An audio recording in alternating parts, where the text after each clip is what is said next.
어떤 여자 성도님이 한 분이 계셨습니다. 그분은 남편이 교회를 다니지 않았고 교회만 안 다니는 것이 아니라 아주 술을 좋아하셨어요.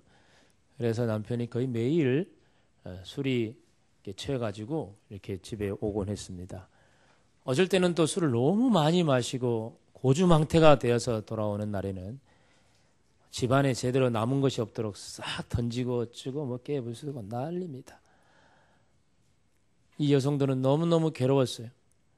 그래서 하루는 또 그날도 온 집안을 발칵 뒤집어 엎어놓았지만 또 그걸 다 또 치우고 난 다음에 또 쓰러져 자고 있는 남편 옆에서 한숨을 쉬면서 하나님께 원망 섞인 기도를 합니다. 하나님, 나는 언제까지 이 모양으로 살아야 합니까?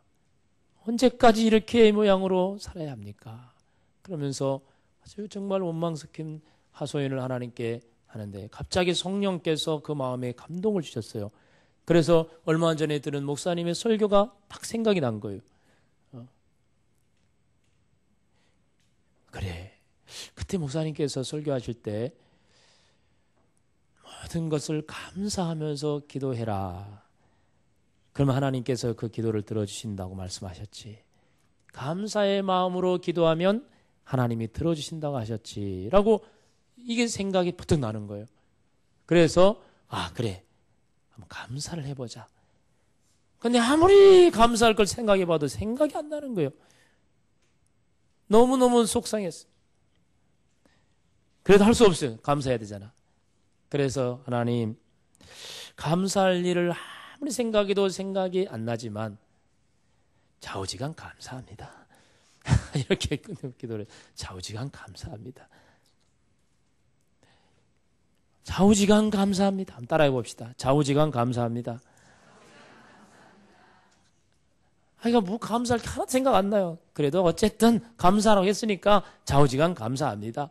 이렇게 감사의 고백을 하고 나니까 갑자기 마음속에서 감사할 일들이 막 새록새록 생겨나는 거예요. 그래가지고 감사를 하는데 무슨 감사를 했냐면 하나님, 이런 남편이라도 내 곁에 있어서 과부되게 하지 않게 해서 고맙습니다. 이런 게 저는 한 번도 그런 생각도 안 했는데 그게 감사가 되는 거예요. 이런 고주망태 남편이라도 옆에 있어서 과부 안 게 되게 감사합니다. 그리고 또 이렇게 고주망태가 되어도 어떻게 자기 집인 줄 알고 여기까지도 찾아오게 하신 것도 감사합니다. 또 감사하고 생각하는 하나님, 지금은 이 모양 이 꼴이지만 그래도 언젠가는 정신 차리게 될 날이 올 것을 믿고 감사합니다. 이런 소망이 막 생기면서 또 감사가 고백이 나오는 거예요. 이렇게 하다 보니까 이런 감사 저런 감사가 나오니까 괜히 처음에는 막 화가 나고 막 원망이 됐는데 나오는 게 웃음이 나오는 거예요. 그래서 흐뭇해가지고 마음에서 혼자서 이렇게 웃고 있는데 남편이 부시시 깨더니 이 늦은 밤에 자기 옆에서 실실 웃고 있는 아내를 보니까 이 여자가 갑자기 안 하던 짓을 하고 정신이 나갔나 싶어가지고 그래가지고 여보, 당신 도대체 왜 그렇게 혼자서 실실 웃고 있어? 그러니까 아내가 참 내가 감사할 일이 많이 있어가지고 너무 좋아서 그런다고. 뭐가 그리 감사하냐고. 그래 아까 말한 대로 당신이 내 곁에 이렇게라도 있어주니까 고맙고 과부 안 되게 해줘서 고맙고 이렇게 고주망태가 돼서라도 자기 집 찾아오게 해 그래 고맙고 뭐 이런저런 고마운 감사한 일을 쭉 이야기하니까 이 남편이 감동을 먹었나 봐요. 그래가지고 여보, 내가 이번 주부터 나도 교회 가고 나도 예수 한번 믿어줄게 막 그러는 거예요. 그래가지고 교회를 다니기 시작했다는 거죠. 근데 나중에 이 여자 성도가 고백을 하기를 남편이 예수 믿고 교회 다니기를 10년 이상 동안 기도했다는 거예요. 근데 응답이 없었는데 감사의 마음으로 기도 한번 했더니 하나님이 즉각적으로 응답해 주셨다고 그런 간증을 했다는 것입니다. 성도 여러분, 감사합시다.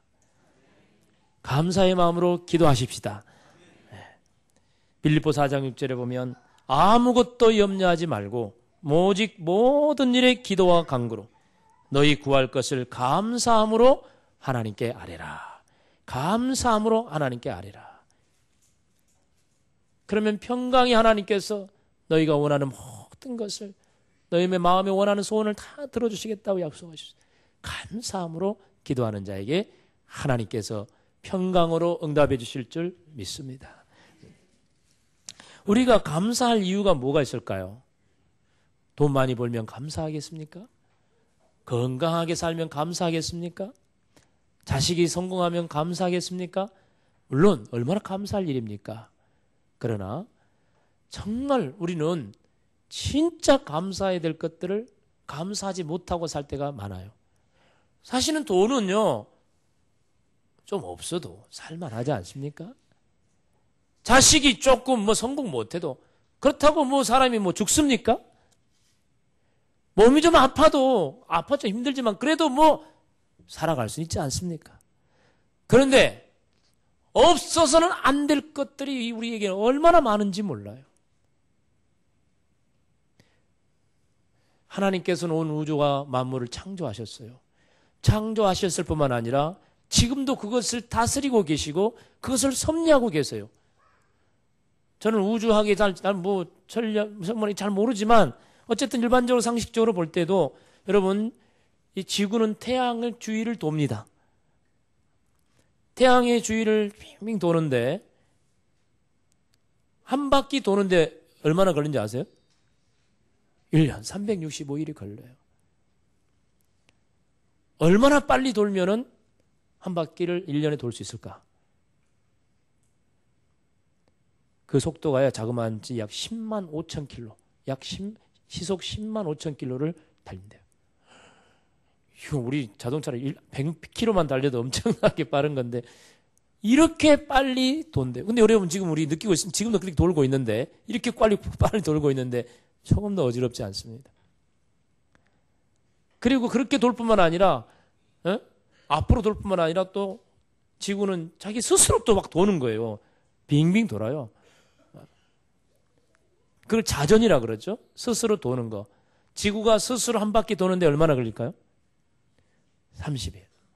하루 24시간이에요. 하루에 한 바퀴씩 도는. 그런데 이게 1분도 늦거나 빠르지도 않게 정확하게 365일에 지구는 태양을 공전합니다. 한 바퀴 돌고 또 하루에 한 바퀴씩 또 스스로 자전합니다. 만약에 지구가 태양에게 조금만 궤도를 이탈해가지고 조금만 태양 쪽으로 가까이 가면 지구는요 뜨거워가지고요 불에 타버려요. 이 궤도를 벗어나 조금만 지구로부터 멀리 떨어지면요 얼어가지고요 지구 얼었어요. 사람 다 얼어서 못 살아요. 얼마나 1.1mm도 안 틀리게 정확하게 그 궤도를 돌고 있는 것입니다. 그리고 지구에는 또 하나님께서 또 중력을 주셨죠. 중력. 그래서 그렇게 빨리 도는데도 불구하고 지구의 바닷물이 흩어지지도 않고 살고 있는 사람들이 둥둥 떠다니지도 않아요. 대기권 안에 있으면 중력 안에만 있으면 우리는 이렇게 걸어 다닐 수 있고 얼마든지 살아갈 수 있어요. 여러분 햇빛을 주십니다. 공기를 주십니다. 또 하나님께서 비를 내려주십니다. 여러분 이것들에 대해서 감사해 보셨습니까? 너무나 당연하게 생각하고 감사하지 못하고 살아요. 그러나 이것들은요 한순간만 없어도 우리는 죽습니다. 돈 마이너스 1,000만 원, 2,000만 원에 더 살아가더라고요. 예? 근데 공기 단 1분만 공기가 없어도 우리는 여기서 다 죽어요. 이렇게 소중한 공기에 주신 하나님께 감사해 보셨나요? 좀 우리 그동안 무심코 지나쳤던 것들 너무나 소중하고 값어치 있는 것인데 그동안 감사하지 못했던 것들 오늘 좀 감사했으면 좋겠어요. 야, 하나님이 이렇게 소중하게 우리를 지키시고 계시구나. 우리 인생들을 하나님의 형상대로 창조하셨을 뿐만 아니라 우리가 이 세상에서 생존할 수 있도록 모든 환경을 제공해 주시고 우리가 이 땅에 살아가면서 먹고 마실 수 있는 모든 것 제공해 주시고 근데 너무나 우리는 당연하게만 여겼고 감사할 줄 몰랐구나. 우리 자신을 돌아보면서 좀 감사의 마음을 가졌으면 좋겠습니다. 네. 우리가 이렇게 감사의 삶을 살아가고 또 오늘도 감사의 마음으로 예배할 때 하나님께서는 우리가 이렇게 감사의 마음으로 예배하는 이것을 기쁨으로 받아주시고 영화롭게 한다 했어요. 시편 50편 23절에 보니까 감사로 제사를 드리는 자가 나를 영화롭게 하나니, 우리가 감사의 마음으로 하나님을 찬양하고 감사의 마음으로 하나님께 예배하는 이 자리에 우리의 이 모습을 보시고 하나님은 영광을 받으신다는 거예요. 저들이 말이야, 내가 베풀어 주신 것, 내가 만들어 놓은 것, 내가 지금 저들을 지켜주고 있는 걸 깨닫고 감사하고 있구나. 얼마나 기뻐하는지 몰라요. 얼마나 감사하는지 몰라요. 하나님께서 얼마나 우리의 모습을 보고 정말 행복해 하십니다. 특별한 거 안 해도 됩니다. 하나님 감사합니다. 하루를 마칠 때마다 하나님 오늘 하루 지켜주셔서 고맙습니다. 건강 주시고 가족 주시고 일용할 양식 주시고 공기도 주시고 자연을 주시고 정말 하나님 오늘 하루도 이 모든 것 누리게 하시니 감사합니다. 다 감사의 고백으로 하루를 마치고 늘 감사의 마음으로 주일하러 와서 또 하나님께 감사의 예배를 드리고 이것을 통해서 하나님은 영광을 받으신 줄 믿습니다. 효도란 게 다른 게 없어요. 날 부모님께 전화해서 부모님께 어머니 날 낳아주시고 고맙습니다. 날 도와주셔서 고맙습니다. 키워주셔서 고맙습니다. 늘 감사의 마음으로 부모님께 효도하는 사람이 그것이 정말 부모님을 기쁘게 하고 부모님을 영광을 돌리는 거예요. 수억 수천을 갖다 줘도 맨날 속썩이는 감사치 못하는 그런 자식은 별로 부모님의 기쁨이 되지 못합니다.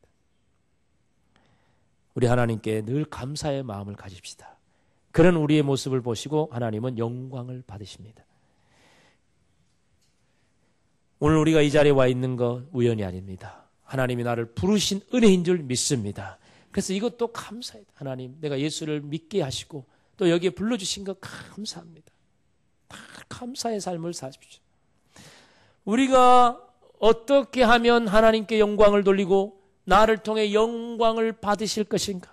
늘 감사의 삶을 살아가고 아무리 사소한 것도 감사하고 무심코 잊어버린 것도 생각하며 감사하고 늘 감사. 그걸 통해서 하나님 영광을 받으십니다. 그뿐만 아니라 또 하나님이 영광을 받으시는 건 뭐냐면 오늘 본문에 보니 하늘의 미랄이 되어 썩어지고 그래서 나를 통해서 열매를 많이 맺을 때 주님은 그걸 보시고 영광을 받으신다는 것입니다. 예수님께서 어떻게 죽으시고 죽으심을 통해서 어떤 결과가 나타날 것인가에 대해서 말씀하고 있는 것이 오늘 본문의 내용인데 그걸 비유로 말씀하셨어요. 뭐라고 하셨냐면 하늘의 밀에 대한 이야기를 하시는데 밀이 하늘이 있다. 근데 이 밀알이 땅에 떨어져서 이것이 땅 속에 흙 속에 들어가서 이것이 썩어져 가지고 거기서 싹이 나고 자라가지고 열매를 맺으면 맺게 되는데 이게 자연의 법칙이에요. 그리고 만약에 밀알이 썩지 않으면 절대 거기서는 싹이 나올 수가 없고 열매를 맺을 수도 없어요. 이것을 말씀하시면서 예수님은 나는 이 하늘의 밀알이 되어 이 땅에 왔고 그리고 썩어져 가는 밀알처럼 내 자신이 죽게 될 것이다. 내 자신을 죽도록 내어줄 것이다. 나의 죽음을 통하여 이 땅의 모든 죄인들이 죄사함을 받고 구원을 받는 하나님의 자녀가 되는 이 수많은 열매를 맺게 될 것이다. 나는 그 일을 위해서 이 땅에 왔다. 나는 하늘의 밀알이 땅에 떨어져 썩어져 많은 열매를 맺듯이 내가 이 땅에 와서 죽어짐으로 나로 인하여 많은 사람이 죄사함 받고 하나님의 나라에 가는 열매를 거두도록 나는 이 땅에 왔다. 주님은 지금 이 자연의 현상을 비유로 들어 예수님의 앞으로 행하실 사역을 말씀하고 있는 것입니다. 근데 예수님이 그렇게 하나님의 밀알이 되어 자기가 죽어짐으로 많은 열매를 맺게 될 이 삶을 살아가게 되므로 결국은 어떻게 되냐면 하나님이 영광을 받으신다고 말씀하세요. 본문 28절에 보니 하늘에서 큰 소리가 나면서 이르기를 내가 이미 영광스럽게 하였고 또다시 영광스럽게 하리라. 하나님의 음성이요, 갑자기 막 크게 울렸는데요, 제자들이 듣고 이거 무슨 천둥 소리다라고 생각할 정도로 크게 들렸어요. 근데 그 음성이 뭐냐면, 나는 내 아들 예수를 통해 이미 영광을 받았고 앞으로도 또 받을 것이다라고 말씀하세요. 왜요? 예수님이 자신을 희생하여 자신의 생명을 바쳐 이 땅의 수많은 영혼들을 죄에서 구원하시는 이 사역을 할 것이기 때문에, 십자가에서 죽으심을 통해 모든 인류가 죄 가운데서 구원받은 엄청난 열매를 거둘 것이기 때문에 내가 이것을 통해 영광을 받게 된다고 말씀하고 계세요. 바로 예수님께서 자신을 죽도록 희생하심으로 하나님의 뜻을 이루게 될 것이기 때문에 이것이 곧 하나님의 영광이 되는 것입니다. 성도 여러분, 예수님께서 이렇게 자신을 희생하심으로 많은 영혼을 구원하는 열매를 거두게 될 때 이것을 보시고 하나님 아버지가 영광을 받으신다고 하였듯이, 또한 이 말씀은 우리들에게도 동일하게 적용됩니다. 우리가 이 세상 사는 동안에 나 자신을 희생하여 하늘의 미랄이 되어 땅에 떨어져 썩어져서 나로 인하여 많은 열매를 거두게 된다면 이것은 곧 하나님의 영광이 되어진다는 사실입니다. 하나님의 기쁨이 되어진다는 사실입니다. 이 사실을 믿으시기를 주의 이름으로 축원합니다. 농부가 씨앗을 뿌립니다. 농부가 밭에다가 씨앗을 쭉 뿌리잖아요. 농부가 씨앗을 뿌릴 때 기대하는 건 뭐냐면 이 씨앗에서 싹이 나서 여기에서 꽃이 피고 열매를 맺기를 기대합니다. 그래서 아주 풍성하게 열매가 많이 맺으면 농부는 너무 기뻐하고 행복한 것입니다. 바로 이것이 농부의 기대요, 농부의 마음이에요. 마찬가지로 우리 하나님은 농부이십니다. 우리는 씨입니다. 하나님께서 우리를 이 세상에 뿌려 놓으셨어요. 이 세상이라는 땅에, 밭에 우리를 뿌려 놓으셨어요. 그런데 우리는 하나님의 미랄이 되어 이 땅에 뿌려졌는데 이제 우리는 이 흙 속에서 이제 우리 자신이 썩어지고, 그러므로 나를 통해서 싹이 나고 많은 열매가 맺혀지도록 해야 합니다. 그러면 나를 이 세상에 뿌리신 하나님, 농부 되신 하나님은 나를 통해서 맺어지는 그 많은 열매를 보시고 기뻐하시고 영광을 받으시는 거예요. 여러분, 나를 통해 하나님이 영광을 받으실 수 있다면 얼마나 행복한 일입니까? 그런데 하나님은 나를 이 땅에 열매 맺는 자로 기대하시며 씨앗을 뿌렸는데, 나는 땅 속에 뿌려진 다음에 나는 절대로 안 썩을 거야, 나는 절대로 안 죽을 거야, 나는 항상 이대로 있을 거야, 나는 자존심을 지킬 거야, 나는 절대 희생하지 않을 거야, 나는 절대 포기하지 않을 거야, 나는 기어코 내 인생을 내 혼자서 반드시 성공하고 말 거야. 그러면서 땅속에 파묻힌 이 미랄인 내가 그저 절대로 죽지 않겠다고 다짐하고 결심하고 자기 자신만을 생각하며 이기적으로 자기 성공만을 위해 살아간다면 빨리 썩어져서 싹이 나와가지고 이렇게 뭔가 열매를 기대하고 있는 하나님 앞에는 이건 완전히 불효하는 거예요.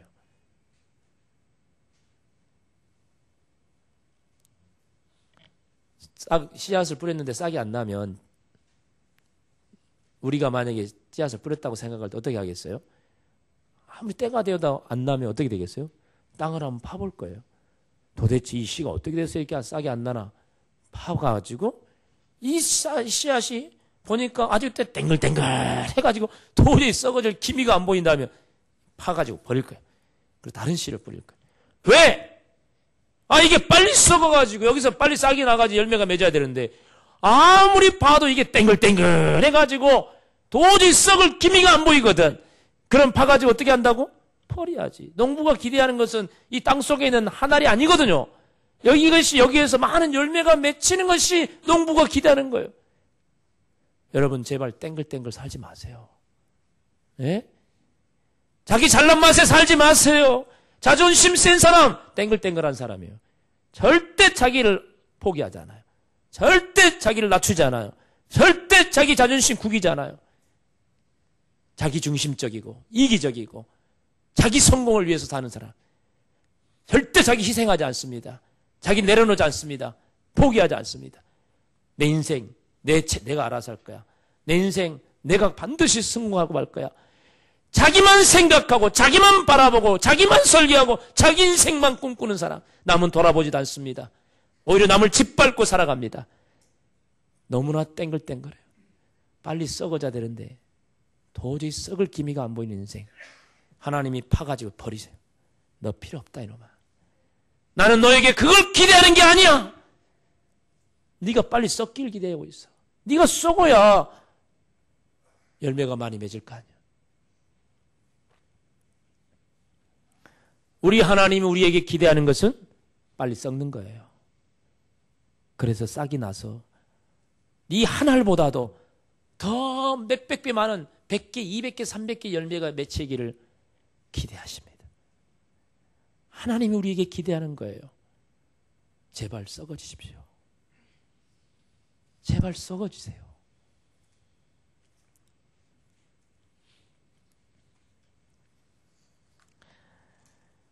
우리가 썩어지면 내가 손해보는 것 같죠. 근데요, 하나님은 결코 손해보게 하지 않습니다. 아까 처음에 말했던 여자 성도 남편이 술주정할 때 얼마나 속상했겠어요. 이 남편 다 그냥 차버리고 이혼하고 내 자유롭게 살 거야. 아마 그런 마음도 들었을 것이고 도망치고 싶은 마음 수없이 들었을지도 모르겠어요. 그럼에도 불구하고 예수 믿는다는 것 때문에 참고 그러면서 울면서 기도하고 그 마음 썩어졌을 것입니다. 문드러졌을 것입니다.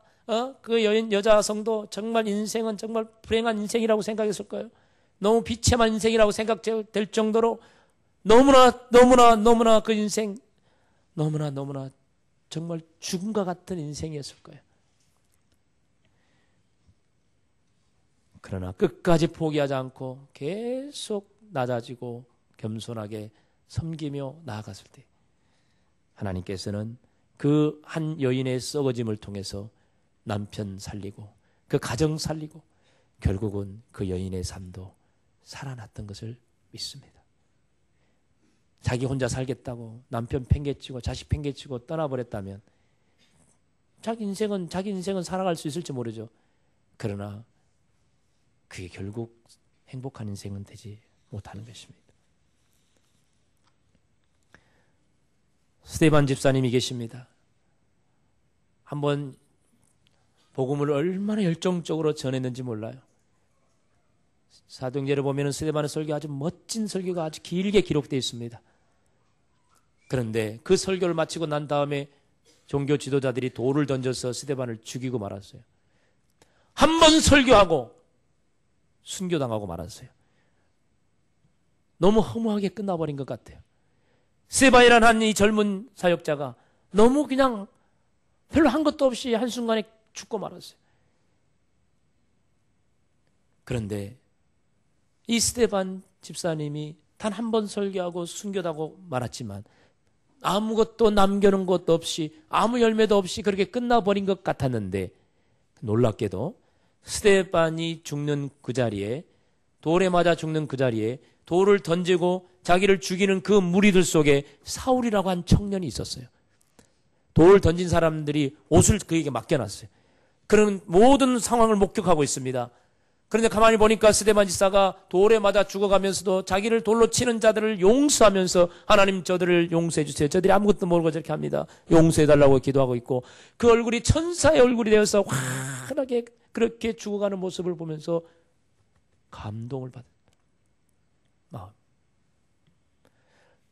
근데 그렇다고 바로 회개한 건 아니었어요. 그러나 그 마음 한쪽 구석에 예수를 믿는다는 것이 기독교인이라는 것이 무엇인가 좋은 이미지로 남았을 거예요.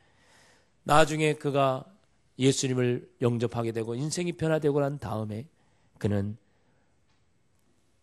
훌륭한 선교사가 되었고 수많은 영혼들을 구원하며 그리고 수많은 교회를 세우는 엄청난 열매를 맺습니다.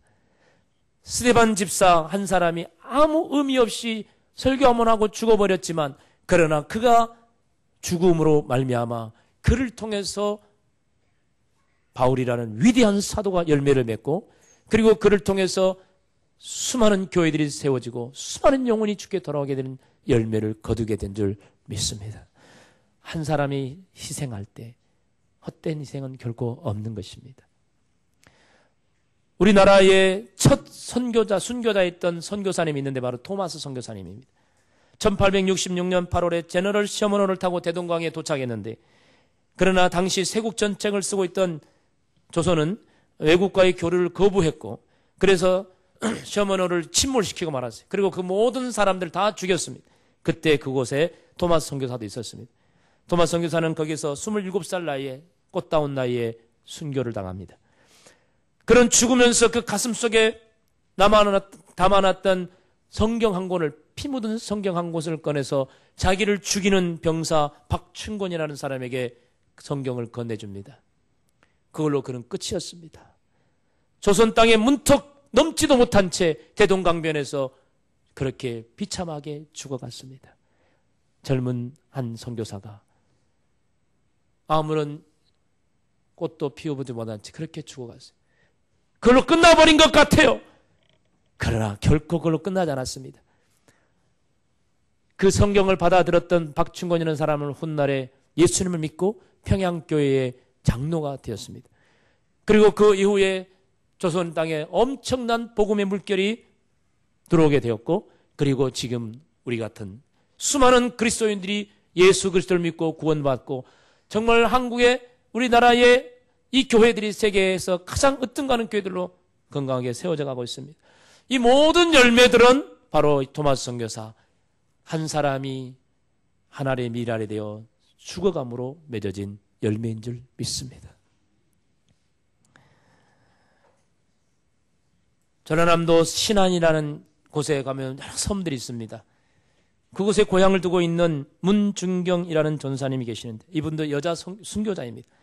그분은 17살 때 어린 나이에 결혼을 했지만 남편이 외도를 하여서 버림을 받습니다. 결국 혼자서 싹바느질을 하며 힘들게 살고 있었습니다. 그러다가 예수님을 믿으면 삶의 기쁨과 감사가 넘치는 삶을 살게 된다는 전도자의 말을 듣고 교회를 나오게 됩니다.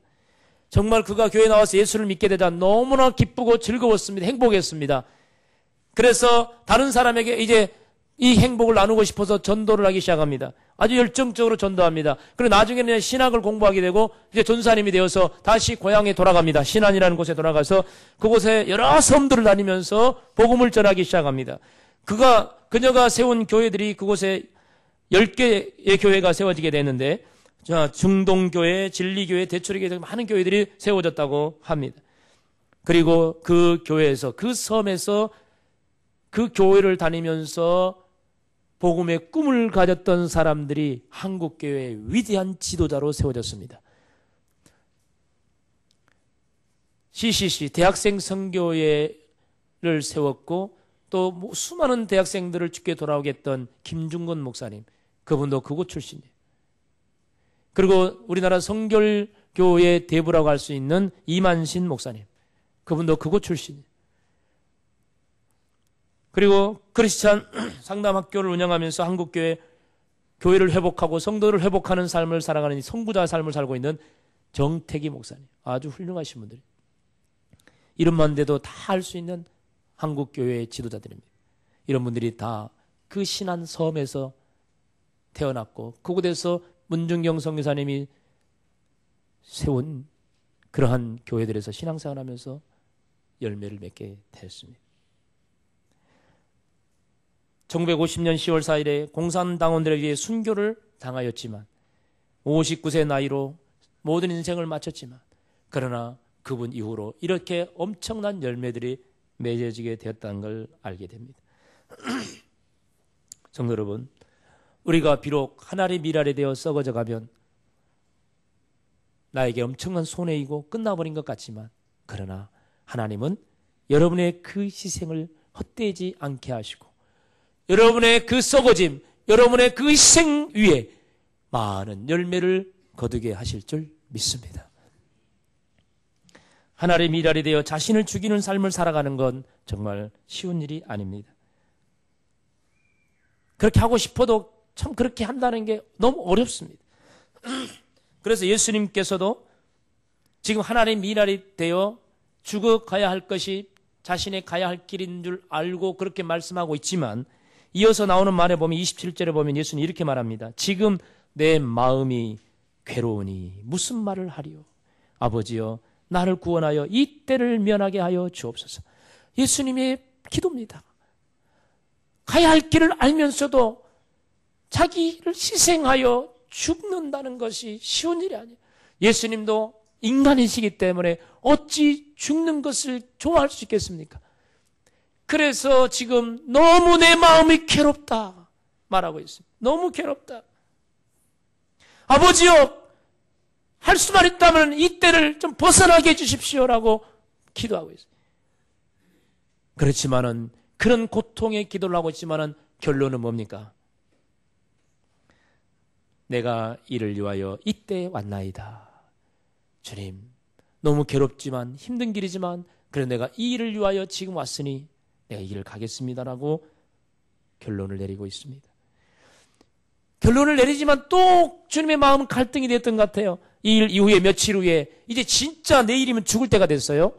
그날 전날 밤에 예수님은 겟세마네라는 동산에 가셔가지고 밤새도록 기도하는데 땀방울이 핏방울이 될 정도로 너무나 부르짖으며 기도하는데, 그 기도 내용이 뭐냐면, 아버지여, 내 아버지여, 만일 할만하시거든 할 수만 있다면 이 죽음의 잔을 내게서 거두어가 주십시오. 얼마나 자신을 죽인다는 게 힘들면 죽음을 앞두고 또 한 번 이렇게 주님께, 아버지께 부르짖겠어요. 할 수만 있다면 내가 안 죽고도 이 사람들 구원할 수만 있다면 그렇게 해주세요. 기도하고 있는 거예요. 근데 예수님은 아십니다. 다른 방법이 없다는 것, 다른 길이 없다는 걸 아십니다. 그래서 또 순종합니다. 그러나 나의 원대로 마옵시고 아버지의 원대로 하옵소서. 비록 죽음의 길이 힘들지만, 너무나 고통스럽지만, 감당할 수 없는 것이지만, 그러나 이것이 주님의 뜻이라면 내 뜻대로 마옵시고 주의 뜻대로 하시옵소서. 이것이 주님의 내린 결론이에요. 저와 여러분이 내려야 할 결론도 이렇게 돼야 될 줄 믿습니다. 주님, 내가 내 자신을 내려놓는 게 너무 힘듭니다. 주님, 내 자신의 자존심을 내려놓는 건 너무 힘듭니다. 주님, 내 자신을 희생한다는 것 얼마나 힘든지 모르겠습니다. 할 수만 있다면 그렇게 하지 않고 싶습니다. 할 수만 있다면 내가 이렇게 살고 싶지 않습니다. 그러나 이 길이 하나님 아버지의 뜻이라면, 내가 이렇게 희생하는 것이 우리 하나님 아버지께서 원하는 것이라면 그렇게 하겠습니다. 이것이 우리 그리스도인들이 내릴 결론인 줄 믿습니다. 제발 끝까지 고집부지 마세요. 하나님은 네가 죽기를 원하고, 하나님은 내가 희생하기를 원하고, 하나님은 내가 손해보기를 원하고, 하나님은 내 자존심을 죽이기를 원하는데, 끝까지 너무나 땡땡거리며 땡글땡글 내 마음대로 그냥 내가 살겠다고 고집부리고 절대 썩지 않고, 절대 내려놓지 않고, 절대 죽지 않고, 희생하지 않고, 자기 잘난 맛에 자존심 내세우면서 그렇게 교만하게 산다면 하나님 어찌 나를 통해 영광을 받으시겠습니까? 성도 여러분, 여러분의 가정에서 여러분이 하나님의 미랄이 되어 썩어지시기 바랍니다. 여보, 당신이 우리 가정을 위해 이렇게 희생을 많이 해줘서 우리 가족이 행복합니다. 온 가족들이 그렇게 고마워하고 감사할 수 있는 사람들이 돼야 돼요.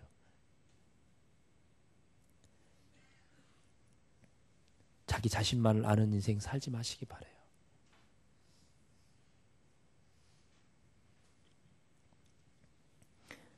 내가 희생하면 그걸로 나 인생 끝이 아니라 내가 희생하여 남긴 그 열매가 나의 모든 희생을 보상해 줄 것입니다. 주님이 그렇게 그 열매를 통해 나에게 영광을 돌릴 것입니다. 성도 여러분, 결코 희생의 삶을 사는 것이 쉬운 일은 아니지만 그러나 내가 내 자신을 내려놓고 좀 더 수고하고 좀 더 희생함을 통해서 다른 사람들이 살 수 있다면, 내 가족이 살 수 있다면, 행복할 수 있다면 한번 도전해 볼 만한 가치는 있지 않겠습니까? 내 가족이야 어찌 살든, 내 이웃이 어떻게 되든, 내 동료들이 어떻게 살든 나만 행복하면 돼, 나만 즐거우면 돼, 이런 식으로 사는 건 주님이 기뻐하지 않습니다.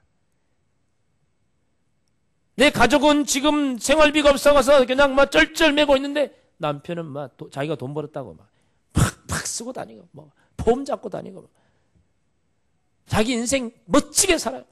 가족들은 돈 한 푼 없어가지고 쩔쩔매고 살고 있는데 정말 주님은 그 모습 기뻐하지 않을 것입니다. 내가 좀 손해보고 내가 좀 희생하고 내가 좀 덜 쓰더라도 내 가족이 나로 인해 행복할 수 있다면, 내 가족이 나로 인해서 여유 있게 살 수 있다면 나 자신을 좀 희생하는 것, 주님이 그걸 기뻐하신 것입니다. 교회도 마찬가지예요.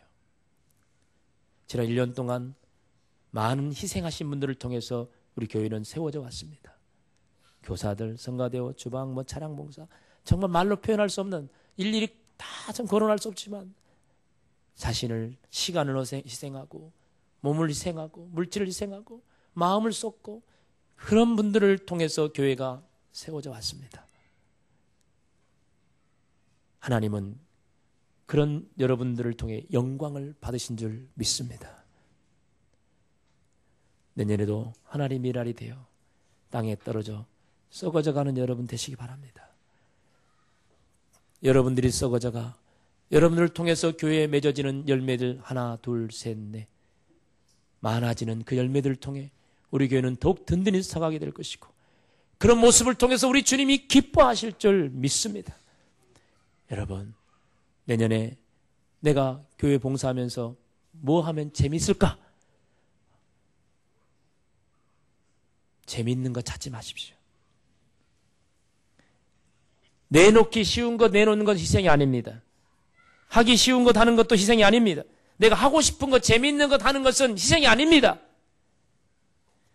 그러나 내 힘에 부치도록 감당할 수 없을 만큼 내가 행하는 것, 이것이 희생입니다. 하고 싶지 않지만 내가 하지 않으면 안 되고 내가 해야만 교회 유익이 될 수 있다면 기꺼이 한다면 그것이 곧 희생인 것입니다. 우리가 자신을 희생함을 통해 주의 교회가 든든히 세워져 간다는 것을 기억하십시다. 그것을 통해 하나님은 기뻐하실 것입니다. 영광을 받으실 것입니다. 우리가 한 해 한 해 눈물로 땀으로 이렇게 썩어져 가고 희생함으로 교회가 세워져 가고 훗날 우리 교회가 든든히 서서 건강하고 아름다운 교회로 세워지고 우리의 다음 세대들이 교회를 그냥 든든하게 세워가는 모습을 보면서 백발이 성성해진 우리가 교회 구석구석을 다니며 이 사람 저 사람을 만나며 내가 이 교회를 세우기 위해서 피와 땀으로 흘렸고 희생했다. 이런 것을 돌아보면서 여러분 마음에 기쁨이 되고 감격스러운, 감회가 새로운 그런 날이 오게 될 것입니다. 그날 하나님께서 우리를 통해 영광을 받으실 것입니다. 성도 여러분, 나 자신 희생하기 힘들지만 주님은 희생하길 원하십니다. 나의 희생을 통해 주님이 영광을 받으십니다.